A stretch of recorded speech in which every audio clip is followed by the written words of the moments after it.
Right, back in the shop on the old Plymouth. Been doing a little bit of work, trying to get things progressing along with her.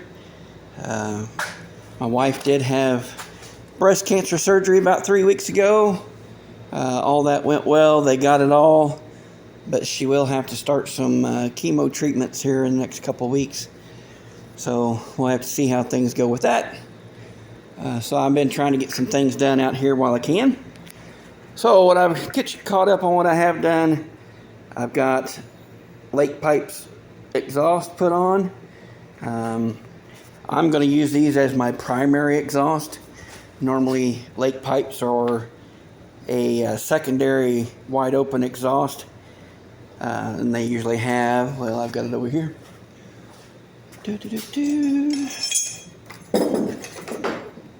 They normally have these caps that go on.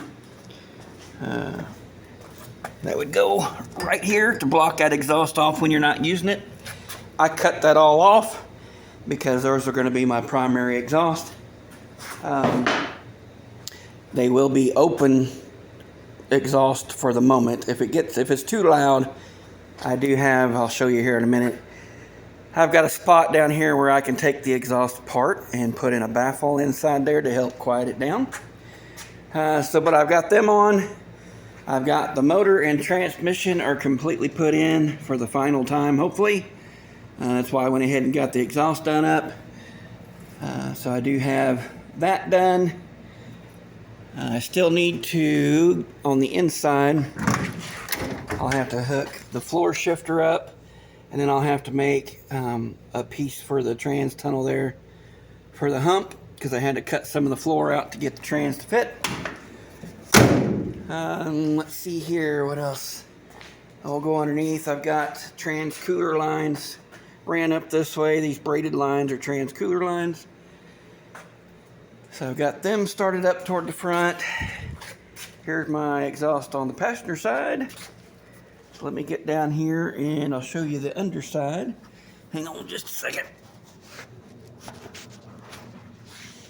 All right. So here's my underneath side of the exhaust. And right here is just a band clamp. So this is free.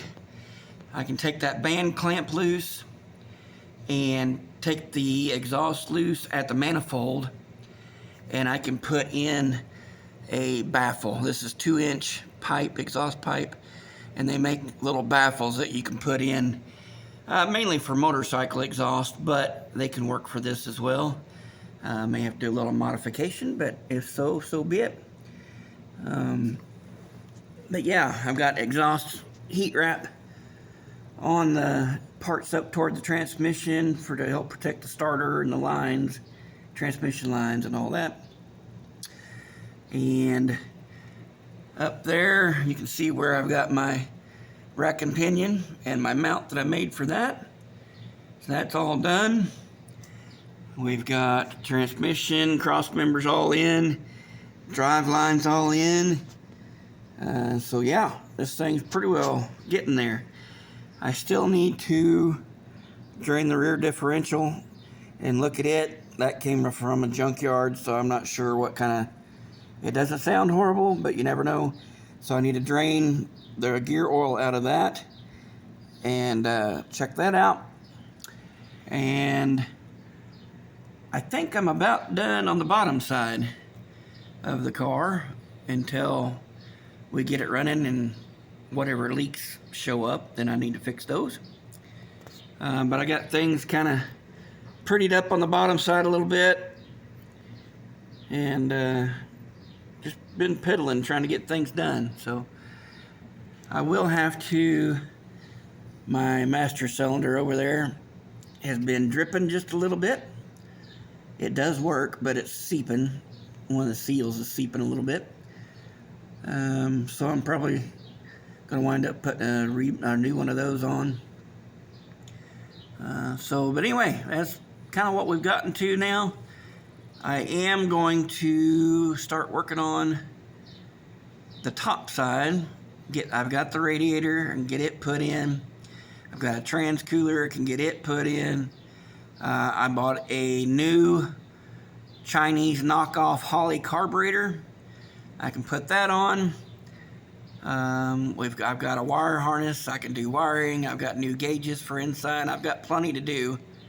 It's just having the time to get it done. But just figured I'd give you guys an update and let you know where I was at. All right, thanks.